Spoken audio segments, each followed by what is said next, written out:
যদি ভালো হয় মেয়ে ভালো হবে, মেয়ে যদি ভালো হয় মা ভালো হবে, মাস্টার যদি ভালো হয় ছাত্র ভালো হবে, ছাত্র যদি ভালো হয় রে মাস্টার ভালো হবে, ইট যদি ভালো হয় ফার্মা ভালো হবে, ফার্মা যদি ভালো হয় রে ইট ভালো হবে। এমন জাতের কচু আছে অল্প জালে সিদ্ধ হয়, এমন জাতের মেয়ে আছে অল্প কথা বুঝিয়ে পায়, এমন জাতের কচু আছে অল্প জালে সেজে না, এমন জাতের মেয়ে আছে অল্প কথায় বোঝে না। বাপ ভালো তা ছেলে ভালো, মা ভালো তা ঝি, গাই ভালো তা বাছুর ভালো, দুধ ভালো তার ঘি। যদি কোন ঠিক না মিঠি নাই থাকবে। কষ্ট হচ্ছে বাবা, কষ্ট হচ্ছে। মা বোনের আমারা শুনে রাখো মা, শুনে রাখো মা, নবীজি বাড়িতে আসি দেখে সব বিবিরা কাজে কাজে ব্যস্ত হয়ে আছে। নবী দেখে তাকে একটা বিবি কোন কাজ করে না, বসে আছে। ওই নবীজি ওই বিবিটার কাছে চলে গেলেন, বিবি রে সবাই কাম করছে, তুমি কেন কাম করো না? এইবারে সংসারের অধিকার তোমারও আছে। বিবি তুমি এখনো কেন কাম করো না? সবাই ক্লান্ত শরীর কাম করতেছে, তুমি বসে থাকলে তো চলবে না, এই সংসারের দায়িত্ব তো তোমারও আছে। তখন বিবিটা জবাব দিয়েছে, বিবিটার নাম ছিল হযরতে মা আয়েশা আম্মা জান। ও নবী আমি প্রতিদিন কাজ করি, আজকে আমি এখনো কাজ শুরু করি নাই। কেন শুরু করো নাই? ও নবী আজকে কাজটা তোমার কাছে খুঁজি নিয়ে কাম করব। নবী বলে তুমি কি কাজ আমার কাছে খুঁজি দাও? মা আয়েশা বলছে হুজুর গো আজকে আমার মনটা চায় আমার হাত দুইটা দিয়া তোমাকে আমি গোসল করি, তোমার কাজটা আমি চাই। যেরকম সুবহানাল্লাহ। বর্তমান যুগের নারী স্বামী যদি কোনোদিন ফ্যান মারি, টোটো মারি, রিক্সা মারি বাড়ি যায়, কোনোদিন কয় কি স্বামী গো পিড়ি মারি, টোটো মারি, শরীর ঘামে গেছে, মাথার ঘাম পায়ে পড়ে লঙ্গি ভিজে গেছে, একদম বাথরুমে ঢোকেন, পিড়িটা কসলে দেন, দিবে কসলা মারাছিস, পানি ঝোঁকে দেন না দেয়। ঠিক না? মা বোনের আমারা নবীজি বলো আয়েশা রে আমাকে গোসল করে দিতে তুমি কি খুশি হবা? ওগো নবী আমি বড় খুশি হব। নবী বলে আয়েশা আমি নবী তো বাধা করতে পারি না, বারণ করতে পারি না, আমাকে যদি গোসল দিয়ে তুমি খুশি হও আমাকে তোমার গোসল করে দিতে পারো। আয়েশা বড় আনন্দ হয়ে গেল। আয়েশা আল্লাহর কাছে বলে মাবুদ রে আমি আয়েশার মতন ভাগ্যবতী নারী পৃথিবীর জগতে আল্লাহ আল্লাহ আজকে আমি রাসূলুল্লাহর গোসল তো আদাত আমি পেয়েছি। জোরে কোন সুবহানাল্লাহ। হযরত মা আয়েশা 2 মস্ক পানি নিয়ে গেলেন, নবীজিকে গোসল করে দেবে। আয়েশার মুখে এত আনন্দ, 2 চোখের মধ্যে নবীজিকে চোখের উপরে বসিয়ে দিলেন। 2 মস্ক পানি নিয়ে নবীর শরীরের কাপড়টা খুলতে বললেন, নবীজির গার কাপড় আয়েশা খুলিয়ে দিলেন। মা আয়েশা গোসল দেয় না, নবীর মুখের দিকে তাকিয়ে তাকিয়ে দেখে। নবী বলে আয়েশা রে আমার গোসলের পানি গায়ে কেন ঢালো না? তুমি না গোসলের পানি মশকে আনছো, গায়ে ঢালি দাও, আমার মুখের দিকে কেন তুমি বারবার তাকাও? মা আয়েশা আম্মা বলছো নবী গো ও নবী আমি একটা প্রশ্ন করতে চাই, আপনি মনে কিছু দুঃখ পাবেন না? না আয়েশা আমি দুঃখ পাবো না। নবী গো আমি আয়েশা গোসল দেওয়ার জন্য তোমাকে আনলাম, আমি তোমার গোসল করে দেব গো নবী। আমার মনে আবেগ একটা তোমার দিকে তাকিয়ে মনে হলো ও গো নবী তোমার শরীরের মধ্যে এত কালা কালা বলল দাগ কেন? আপনার ছোটবেলায় কোন বসন্ত কোন কলেরা হয়েছে নাকি? তোমার শরীরে এত কেন কালো কালো দাগ দেখা যায়? নবীজি কথা বলে না। নবীজি দুই চোখের পানি দিয়ে নবীজির বুক ভিজিয়ে যায়। নবী স্ত্রী মা ইচ্ছে বলে, নবী গো আপনি কান্দেন কেন নবী? আমি বলছি তোমার ছোটবেলায় কোন শরীরে কোন বসন্ত কোন কলেরা রোগ বেমার হয়েছে নাকি? আরে এত দাগ তোমার গার মধ্যে কেন গো দেখি? নবীজি জবাব না দিয়ে খালি কান্দে আর কান্দে। আয়েশা বলো, গো নবী আপনি কান্দেন কেন? জবাবটা দেন। নবীজি উত্তর দিয়ে তোমার, আয়েশা এতদিনের কথা তুমি মনে করে দিসলে মনে করে দিও না। আয়েশা রে আমি সহ্য করতে পারি না। এলে বহুদিন ইতিহাসে আয়েশা আমার মনে অন্তরে খেয়াল করে দিও না। আয়েশা মা বলছো, গো নবী কতদিনের কথা বলেন না? নবী বলছে, আয়েশা রে আমার জীবনে রোগ বসন্ত কলেরা কোন রোগ বিধি হয় নাই।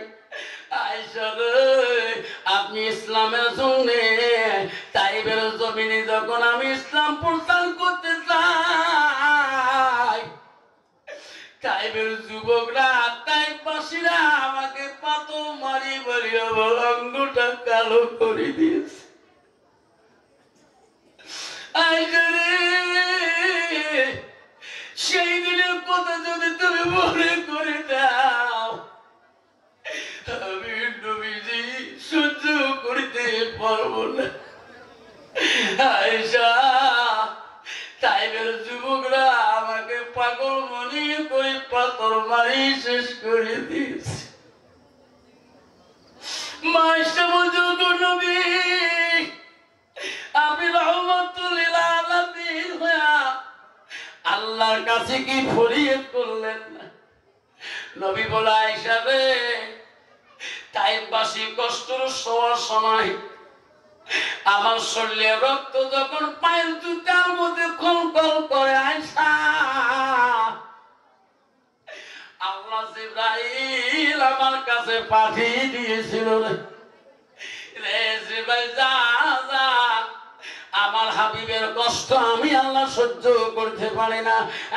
জিবরাইল আমার নবী যা বলবে রে আমি আল্লাহ তাইবাসীকে তাই বানিয়ে দেব। তাইব যদি উলট পলট করে দেওয়া লাগে তাইবের জমিন উলট পলট করে দেব। ওই দিন আয়েশা রে আমি জিবরাইলকে ফিরে দিয়েছিলাম, জানে জিবরাইল যা আমি তাইবাসীকে অভিশাপ দিতে চাই না রে জিবরাইল। এই তাইবাসী আমাকে নবী করে না মানতে পারে, আমাকে না চিনতে পারে, একদিন এনাদের বংশের মধ্যে আমাকে নবী করি মানে নেবে, এনাদের আওলাদ দুনিয়া আমাকে নবী বলে মানে নেবে। সেই দিনের কথাগুলো তুমি কেন মনে করি দাও?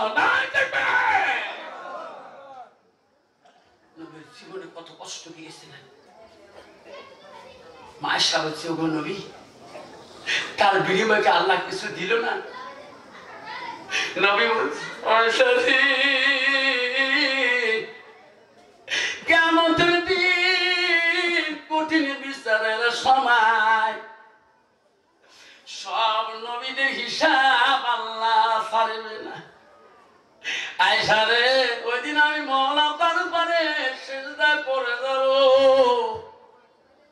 ওই দিন আমার মাবুদ বলো, গো নবী রহমাতুল লিল আলামিন আমি পৃথিবীতে তোকে রহমত স্বরূপে পাঠিয়ে দিয়েছি।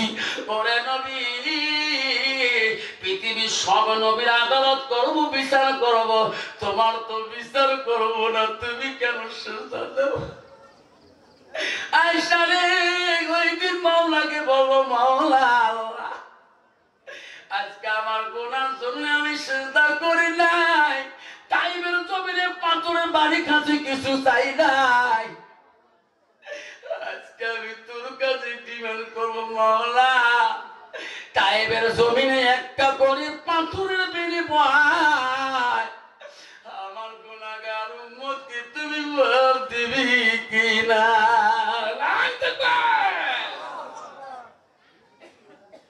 দয়ার নবী প্রেমের ছবি আর আসবে না জগতে। সবাই বল, দয়ার নবী প্রেমের ছবি আর আসবে না জগতে। হাসুরের দিনে উম্মত বিহীনে, হাসুর দিনে উম্মত বিহীনে যাবে না নবীজি বেহেশতে, যাবে না নবীজি বেহেশতে। দয়ার নবী প্রেমের ছবি আর আসবে না জগতে।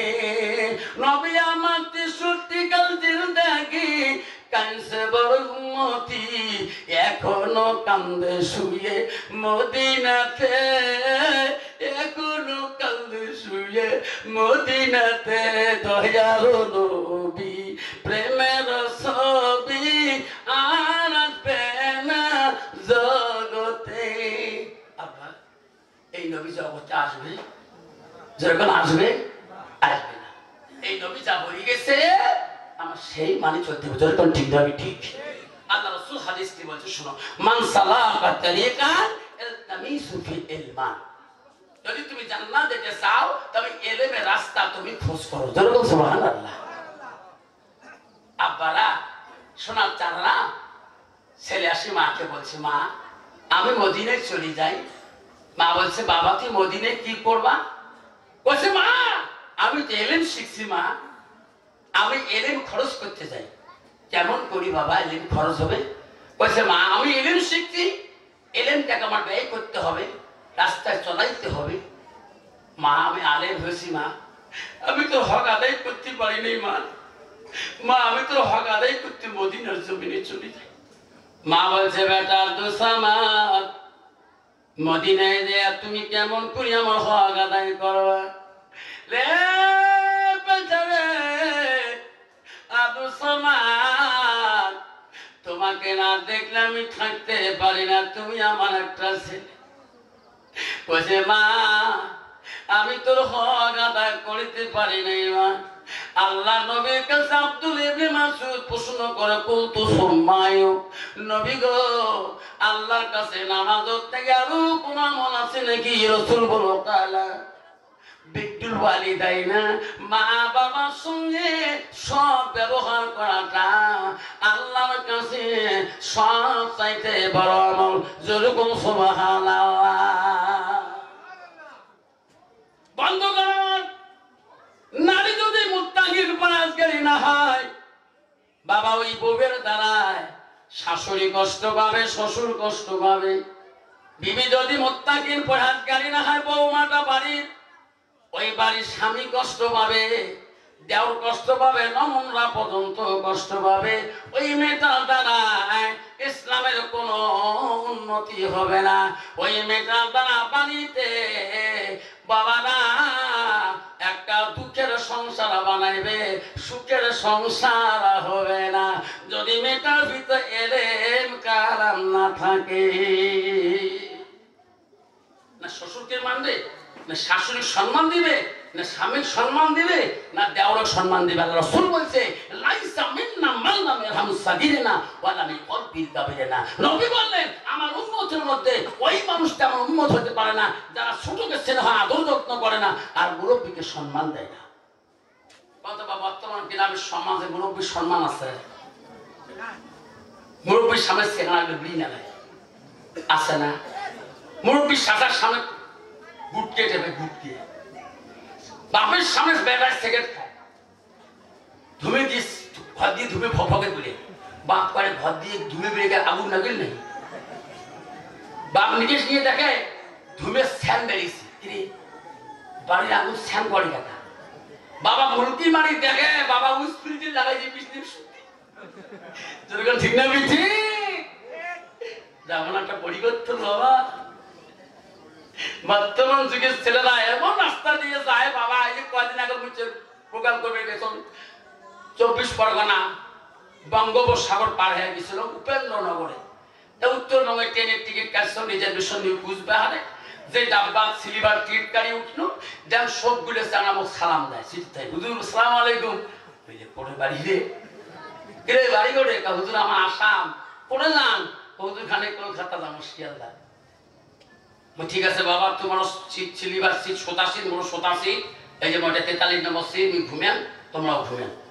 হুজুর তোমরা ঘুমেন, আমার তোমার মেলায় টিকিট পাই, ওই সুতি আছো নিন ধরে না, ইয়ে গুই ঢিকে ইয়ে গুই ঢিকবে লাগছে, মানে টাইম ঘুমেই না, 12টা বাজে তাও ঘুমেই না। দেখো একটা ছাড়া কাউ ঢিকেও না তাও ঘুটেও না। এই যে দুইটা কানে হেডফোন দিয়ে মোবাইল আড়ি দিয়ে দুই ঠ্যাং এগুলি দিয়ে কি যে ঠ্যাঙত ঘুরবে লাগছে, গান কমাচ্ছে মোবাইল নিজের কুড়ি নিজে ঘুরবে লাগছে ঠ্যাঙের মধ্যে, যেত কুড়ে অত যেমন ঠ্যাঙের গোড়া ফাঁক, এখন এখানে গোটা ফাড়া, এখানে ফাড়া, এখানে ফসকা ফাড়া। আরে বাবা তো সরু গাড়ে ফাড়া ঠ্যাং ফুসকে আরো করে না। আল্লাহ চুলের কাঠিন দেনা মাথা কাম করে না, কান দেখা যায় না, কান উঠি দিয়ে ঢাকি দিয়ে কাগজগুলোর কান দেখা যায় উঠি বিস্তু ওটা মাইনুর মতন, মানে মেয়ে মানুষের মতন আছে না। ইস কাটনির নাম দেখলে মাথা কাম করবে, তাই নাম কাটনি এমন কি কাটনি মিলেছে বাবা রে, মাইনো না বাবু চেনা যায় না। যেরকম ঠিক না ঠিক রসুল বলেন লিপ্পা আসিমা রফরা, তুমি 3 তরিকে একটা চুল তুমি রাখো, তুমি নাড়িয়ে করি নাও, নালে তুমি সুন্নত ভাবে রাখো, নালে মুড়িয়ে করি। আর বর্তমান যুগের ছেলেরা না মুড়িয়ে না নাড়িয়ে কিছুই নাই। যেরকম ঠিক না ঠিক কি প্যান কিনে রে বাপ, বাবা প্যান কিনে বসবেন না ভাই, এই পেশাবের ট্যাঙ্কি লোড হয়েছে, ওর দাম নাই বসবেন, ঠিক না ঠিক? যেরকম ঠিক না ঠিক দাঁড়িয়ে স্প্রে করবে তা পশ্চিম না পশ্চিম উত্তর তাও খবর পায় না, আছে না বাবা? কেন সেই অবস্থা হয়েছে? কারণ ওই ছেলেটার ভিতরে এলেমের অভাব। রাসূল বলেন ইলমে ফরিদাত আলা কুল্লি মুসলিমিন মুসলিমা, প্রত্যেকটা নারী ইলম শিক্ষা করাটা ফরজে আইন। ধরে বল সুবহানাল্লাহ। তুমি কলেজ পড়তে বড় বাধা নাই, তুমি মাধ্যমিক পড়ো বাধা নাই, তুমি ইউনিভার্সিটি পড়ো বাধা নাই, তুমি উকালতি পড়ো বাধা নাই, তুমি বিকম পড়ো বাধা নাই, তুমি এলএলবি পড়ো বাধা নাই, তোর ভিতরে ইসলাম থাকতে হবে। যেরকম ঠিক না ঠিক? ছেলেটা বলল মা আমি মদিনায় যে আমার যতটুকু গেলেন শিখেছি মা, মা মদিনায় দেয়া হাজিদের উট কুরবানি করে দেব, আমাকে যতটুকু ইলম শিখছি মা দোয়া কালাম পড়ব, হাজিদের উট জবা করে দেয়া দুম্বা জবা করে দেব, মা যত নজরানা হাদিয়ে পাবো ওটা আমি তোমাকে কয়ে মা আমার হক আদায় করে নেব। ধরে কোন সুবহানাল্লাহ। মা বলছে আব্দুল সামাদ রে, মদিনায় গেলে তুমি ভুলে যাবা, আমাকে তুই পাশুরি যাবারে শোনা, আমি মা তো ভুলতে পারবো না। মাকে কথা দিয়ে বলে মা আজকে আমি মদিনায় চলে যাব মা, মা তুমি দোয়া করবা মা আমি তাড়াতাড়ি মদিনা থেকে ফিরে আসবো। আব্দুল সামাদ মাকে তো আদর যত্ন করে রে, যাবার কালে মাকে বলে যায়, মার হাতে চুমে ফেলে